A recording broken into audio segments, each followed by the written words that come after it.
May mahalaga lang kami pag-uusapan. May sinabi sa akin yung bata. Nay, medyo sensitipong napakahalagang pag-uusap po nito. Ano po bang nangyari kagabi? Nagkaaway po kami ni Mama. Po, sa cellphone po kasi sabi ko huwag nang gamitin yung cellphone ko. Nga po. Tapos Diyan po, lang po. paano siya, sinasagot-sagot niya po ako. Ngayon sabi niya lalayas ako, ganito. Kagabi, pinipigilan ko siyang lumayas kagabi. Sabi ko magpaalam ka ng maayos kay Tatay Ram mo bago ka umalis.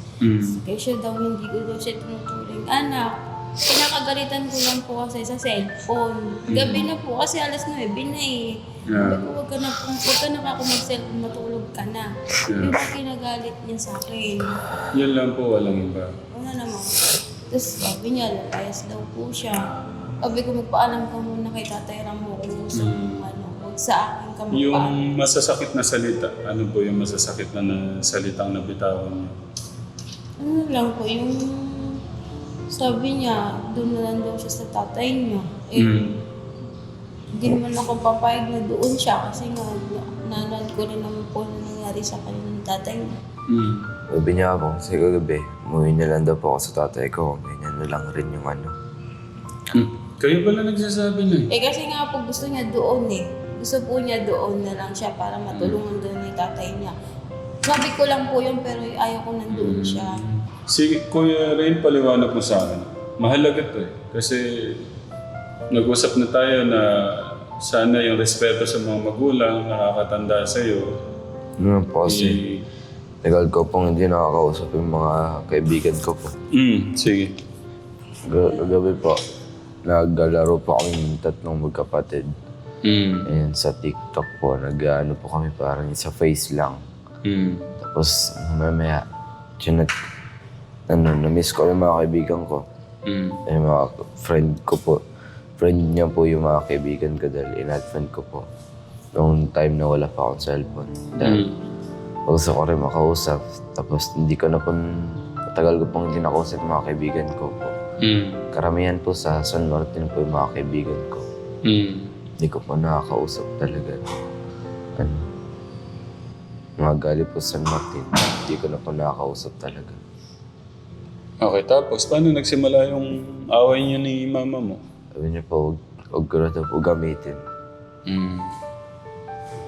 Then sabi ko, minsan lang po ako miram sa'yo. Minsan lang po ba yun, Nay? Yeah. Minsan na naman po, kaya nga lang po kasi gabi na. Tapos gabi na po mahigit eh. Dapat tutulog na siya.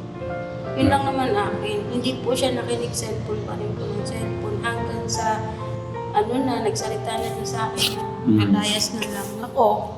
Kagabi nga po, pinipigilan ko po talaga siya. Sabi ko, bukas ka na magpaalam kung gusto mo umalis. Kay Tatay Ram mo, ikaw ka kung magsabi. Yeah. Yun. Marami na siyang inaano. Tapos sabi niya, kasama daw niya si RJ. Ayaw niya po kasi napapalo si RJ. Kasi nga, nga lang po. Napalo niyo po? Minsan napapalo ko po talaga si RJ sa matigas na ulo. Matigas po ulo kasi minsan eh. Akala niya hindi ko sila tinuturing anak. Ba't ganun yung ano mo, Kuya Ren? Gusto kong maunawaan ka eh. Gusto kong maintindihan ka kasi kala ko okay na tayo, nag-usap na tayo, hindi na mangyayari mga nangyayari dati sa mama mo. Ito po kasi yun eh.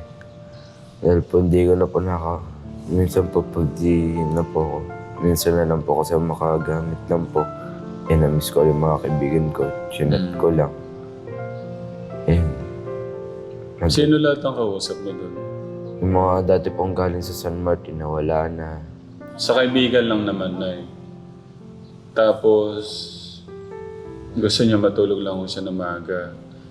Nasabi ko lang po kasi, charge mo muna yan. Kasi nga po gusto ng asawa ko i-charge. Tapos, yung bang kakausapin, bang pinapatawag yung anak niya kakausapin ng asawa ko yung nasagapan ko.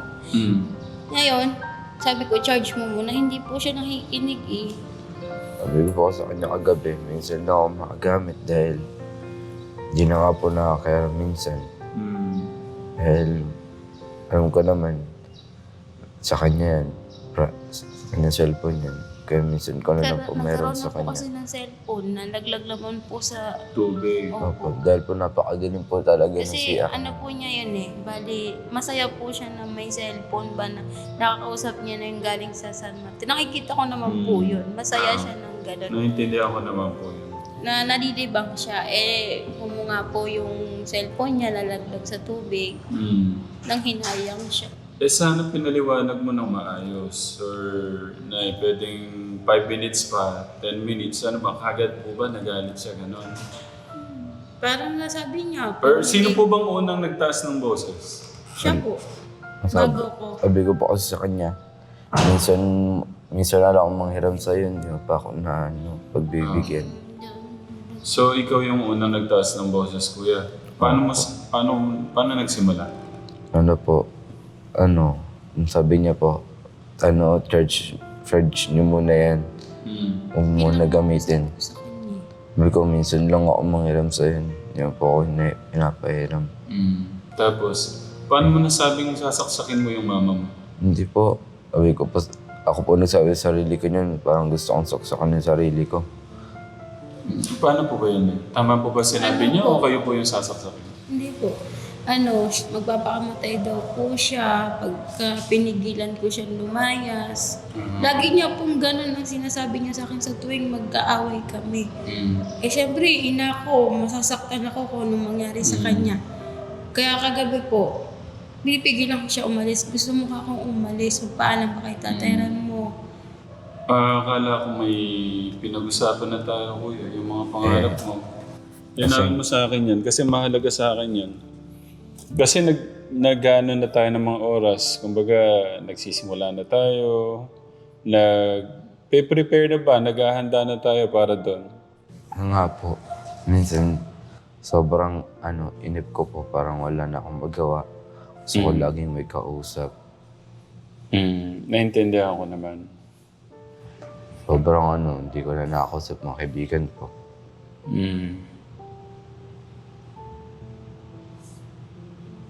Ang kinakasama ng loob ko, Kuya Rain, di ba nag-usap na tayo na wag ka nang magsasabi ng anumang ikakasama ng loob ng mama mo?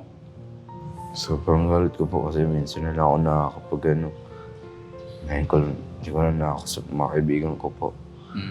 Meron lang ako kahit saglit.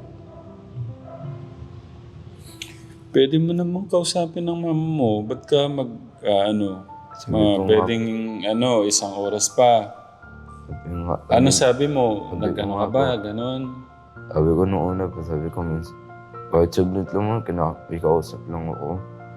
Kinakausap ko naman ako. Sabi niya, may kakausapin pa kasi ako, church muna yan. So yun nga po sabi nyo na may kakausapin. 4% lang po yung... 4%. Oo. Sabi ko po, i-charge. Ngayon po kasi, sabi ng asawa ko nga, gusto nga rin niyang kausapin yung anak niya na sagapan. Sige, okay na po doon eh. Ano sabi ni Kuya, ni Kuya Ray mo? Sinong sasaksakin niya? Yung sarili niya po daw. Akala ko, nalungkot ako. Akala ko, sabi mo, sasaksakin niya si Mama. Yung sarili pala niya. Okay. Tapos, gustong-gusto mo nang umalis kagabi? Dahil wala na nga Dahil doon sa cellphone, hindi ka pinahiram. Oo, dahil wala na nga po akong makausap. Sa totoo lang. Sino-sino yung mga kausap mo sa phone? Yung galing po dati sa San Martin, yung mga wala na po. Mga alala ng mga kaibigan ko. Ngayon, ano yung nararamdaman mo doon sa ginawa mo kay mama mo? Nangyari kagabi? Ko po na masasaktan siya. Pero po, nung sinasabi ko po na aalis ako. Sabi niya, umalis ka. Sinabi nyo nung nakakarinig na po ako ng hindi magagandang salita sa kanya. Gaya ng para maintindihan ko lang. Na hindi ko daw siya na tinuring anak. Meron pa siyang salita na puro si Junjun, si Joshua lang daw po yung ano ko. Yeah. Di ko man po masabi na ano, parehas naman po ang ano ko sa kanila eh. Yeah. Hindi lang talaga nila nakikita. Sama-sama naman, jealous na din, pagsiselos na din. Tapos, about sa paggamit ng cellphone, siguro ganun kaya na ano siya. Doon sa... So, nagsabi ka na alis ka. Nang sinabi ng mama mo, o sige, umalis ka. Hindi na po kasi siya magpapigil po sa akin eh. Meron pa siyang, sabi niya, pag tinulak ko yung pinto na yun, wala kang magagawa. Yun po sabi niya. Kaya sabi ko, nung hindi ko na siya mapigilan, sige, bahala ka, umalis ka. Yeah. Yun lang po sa akin. Kasi hindi ko na po siya mapigilan eh. Kung ano po pinagsasabi niya na, tumataas na yung ano niya sa akin. Yung boses din po. Oo. Siyempre, di ba sabi ko, Kuya Rain, wag na maulit yung mga nangyari dati kay mama, yung ano nyo. Nakagalit lang talaga ako pag ano. Tagal ko talaga hindi ako sa mga kaibigan ko. Okay, sige, naintindihan ko. Sana hindi na maulit. Kasi hindi maganda na sasagot-sagutin mo yung mama mo, yung mga magulang natin. So ngayon po, nahanap-hanap ko pa rin kung nasan yung mundo ko.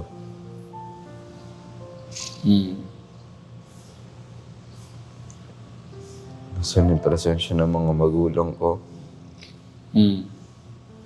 Kung sa kanila ba ako lumaki. Di ba sabi mo, pagka may masyado kang nararamdaman, bigat yan sa ano mo. Kasi po hindi ko na naisusuko eh. Hinahanap-hanap ko pa rin. Nahanap-hanap ko pa rin hanggang ngayon yung pagmamahal ng magulang ko. Presensya, kung sa kanila ba ako lumaki. Kumbaga, bumabalik sa isip mo na kahit mahirap sana yung buhay, sana yung mama mo yung nagpalaki sa'yo. Opo.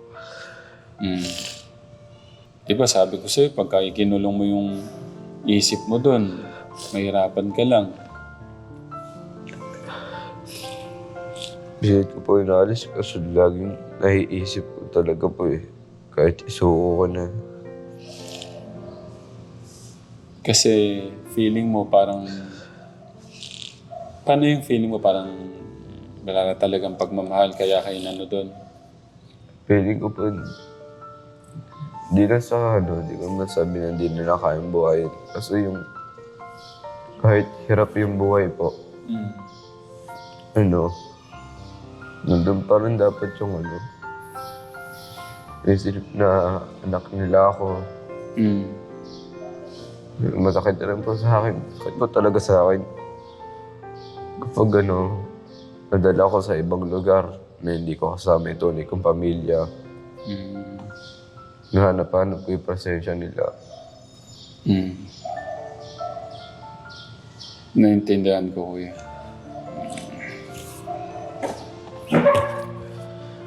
Kuya Rain, gusto kong linawin. Sa ngayon, ano yung nararamdaman mo doon sa ginawa mo kay mama mo? Yun po. Alam ko na masasaktan si mama. Alam ko rin na kahit mawali ako sa kanila, iisip-isipin ko pa rin sila. Hindi. I mean, gusto kong malaman, nagigilty ka ba? Nakukonsensya ka ba doon sa mga nasabi mo? O parang wala na? Wala lang? So, nakakonsensya po. Ano, masakit yung mga sinabi ko. Nagbitaw ako ng salita. Kasi kung walang konsensya, wala kang mga parang nararamdaman ngayong pagsisisi na nasabi mo yun, eh, ibig sabihin anytime pwedeng mangyari ulit yun. Pwede mong gawin ulit yun. Kasi kung ano, napipilitan ka lang kay mama mo, sa akin, huwag na nating ituloy ito. Ito lang po, ako talagang umalis sila. Hindi ko sila kasama. Paano?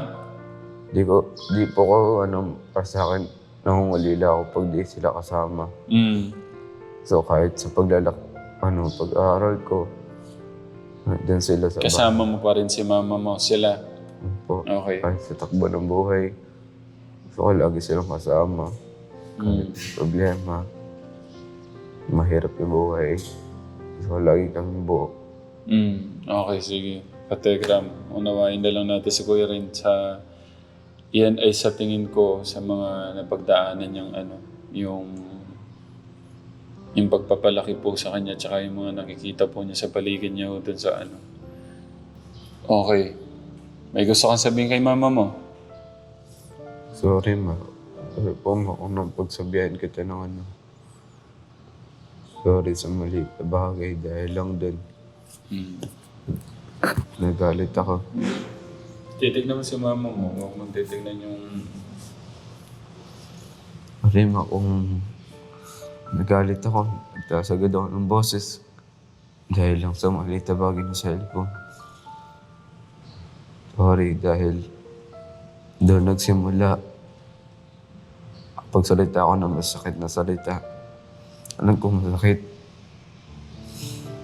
Kaya nangingi talaga ako ng sorry po talaga. Kaya mo. Kung gano'n, di mo na po hiramin yung sarili mong gamit. Ano ba, Nay? Sorry sa word, Pinagsusungit niyo ba sa kanya yun? Hindi naman po. Ano lang po kasi talagang gagamitin lang po. Sige, okay na po. Para lang po, linilinaw ko lang. Nay, anong sagot niyo doon sa sabi ni Kuya Ray? Sa akin lang naman, huwag na sanang maulit. Kasi pantay-pantay lang ang pagmamahal ko sa inyo. Wala akong pinipilit. Minsan lang talaga kasi may matigas ang ulo nyo. Kaya nakakagalitan ko pa talaga sila na napapalo. Lalo si RJ. Si Joshua rin po, napapalo ko din po yan. Feeling niya kasi siya lang daw yung naasikaso niyo man niyo ngayon. Yung po yung bunso katekram yung sinasabi ni Kuya Ray. Kasi minsan, nadadala talaga ako sa ng loob. Pasensya mo naman. Pagpasensya niyo na si Kuya Ray katekram. Kasi... siguro, sorry sa word na yan, nasanay kasi sila na naririnig din sa inyo yung mga ganong word. Parang ang sa tingin nila, parang okay lang gamitin araw-araw. Sorry po sa kasi narinig ko, sabi ni Kuya Rain, kundi pa niya sinabi, pati pala yung mga maliliit, nakakamura. Sa kanila, parang di nila alam pa yung pero hindi maganda na yung gandang mga bata, nakakamura. Kasi parang nagiging, normal na sa kanila. Totoo lang po. Dati po, hindi po talaga pala mura yung mga yan. Nababarkada lang po sa mga, doon nga po sa tiniran namin. May mga bata rin po kasi na... Pero kayo, nakakamura din o hindi? Nakakamura naman po. Kumbaga nakasama nila, mas ganun na, tapos yun na. Pero, Nay, siyempre, sana manggaling sa bahay yung walang naririnig na gano'n. Kaya po kasi gano'n. Tay, dito po, para maano natin yung mga plano natin sa Show My Business. Napag-usapan niyo na po ni Nanay. Ang usapan namin, gusto ko sana doon muna kami sa anak. Doon po. Sige po, yung pong si Kuya Cholo. Para hindi ko nagawa po kasama niya dati. Sana masama ko ngayon, makabawin mo lang. Sabi po nung anak niya, dahil sabi, uuwi po siya. Sabi po nung anak ni Kuya Cholo, paano ako? Sabi niya gano'n. May kwento nga po niya. Totoo lang po kasi si Cholo po, mahal na mahal po yan. Yung papa niya. Siya po kasi yung mula bata, ganito, hanggang sa So sige tayo, nung napag-usapan po niyo, final decision? Gusto ko sanang sama ko ngayon hanggang kahit lang anak boy lang kami ng konti, okay na sa amin. Kasama ko lang, kabawi mo lang ko sa anak ko. Okay, ganito po yung napag-usapan namin, Nay, para mas malinaw po sa inyo. Kahapon, sinama ko si tatay para makita po niya paano po yung paggalaw ng negosyo po doon kagaya ko ni Kuya August. Ngayon po, meron pong mga available na pinagawa ako. Sinabi naman po ni Kuya August, ang siguradong kikitain niya doon, pinakamababa na yung 400. Pero may time pagka talagang malakas, 8 to 1,000. Pwedeng tataas sa 1,000. Nakita ko din, parang sinasabi nyo, doon kayo mag-i-stay sa Gapan. Doon sa anak nyo. Sa tingin ko naman, kasya naman ho kayo. Oo. Pero, Sabi ko kasi niya, makikihati na Hati lang ako sa... Sa Pero hindi upa. naman mataas ng 1.5 lang ako. 1.5 lang. 1.5 po yung ano. nang upa ko doon. Ano po ba? Mas okay yung ganon? Ako, doon po sa ano. Sige po. Para Wala makasama, po. makabawi mo lang sa hindi ko nasama nga. Hanggang nag-asawa siya, hanggang binata. Kasi sabi niya, paano naman ako? Oo. Diba? Parang nalungkot po ako kahapon. Gusto rin siya nga makasama ako. Lalo nang matanda na ako. Gusto na ko rin niya makasama. Siya lang po yung nakapagpabago ng isip niya, di ba? Na mag-stay. Siya lang po, si Kuya Cholo lang po nakapagpabago ng desisyon ni Tate na mag-stay. Paano naman nga daw yung anak? Paano nga naman daw yung si Kuya Cholo? Ang sakit nun bilang ama. Oo. Parang sobrang nangunila sa inyo tayo. Di ba sabi ko sa inyo, parang gusto ko nga maiyak kahapon. Paano naman ako? Sabi niyo gano'n. Naikwento nga po niya kagabi na, yun nga, paano nga daw siya kung uuwi na kami. Ang sarap sa pakiramdam na tayo. Magaan kung kasama mo anak lagi. Hindi, tsaka yung paano naman ako. Oo. Ibig sabihin, gusto kayong makasama. Yung unang kita niya sa akin, nasaya siya. Yung nasabi ko na siya, parang nabigla siya, nalungkot siya. Kita ko sa mukha niya, parang iyak. Yung nasabi niya, paano naman ako pa? Doon ako nagbagong isip ko. Ngayon narinig mo na yung mga plano. Gaya nun. Hindi na matutuloy doon. Dahil sa pakiusap ng panganay kapatid mo, kinakapatid mo ni Kuya Cholo, anak ni Tatay, nakita mo naman yung ano niya, di ba? Yung lungkot ng ano niya sa papa niya, hindi na matutuloy yung pag-uwi. So mag-i-stay na sila doon, hindi na dito sa Promised Land. So, ang inaano ko dito, kasi kung dito, mas malapit siya sa inyo. Ang desisyon ni Tatay, doon na. So, iyan, malalaman yung desisyon mo ngayon. Ano yung desisyon mo ngayon? Ano po sa akin? Hindi po ako sangayon kasi hindi ko sila kasama. Siyempre, isipin ko sila. So po, kahit mag-aral ako, kasama ko sila. Okay. Kasi hindi po ako Hindi talaga ako lumaki sa kanila kaya gusto kong lagi na sila kasama. Ayan na ang desisyon ni Kuya Ring. Okay lang naman po sa akin. Ang hiniling ko lang po makapag-aral siya. Okay. Kasi pag mawala sila, hindi sila kasama. Pero feeling ko ako lang mag-isa sa buhay na lumaki. Hindi ko pa sila kayang mawala. Okay. Pero nung isang araw, sinasabi mo na parang okay lang sa'yo na uwi sila ng probinsya kahit na maiwan ka dito. Kasi nga po namatay yung mama ni Papa. Ayun, alam ko yung pakaramdam na pag namatay na tao. Masakit talaga. Ayun, napagbigyan ko pero nung hindi na matuloy.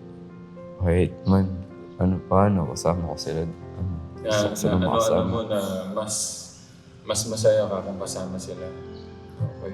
Kasi hindi naman ako lumaki sa kanila. Yung sakit sa akin mawala sa tunay kong pamilya. Okay. Sige.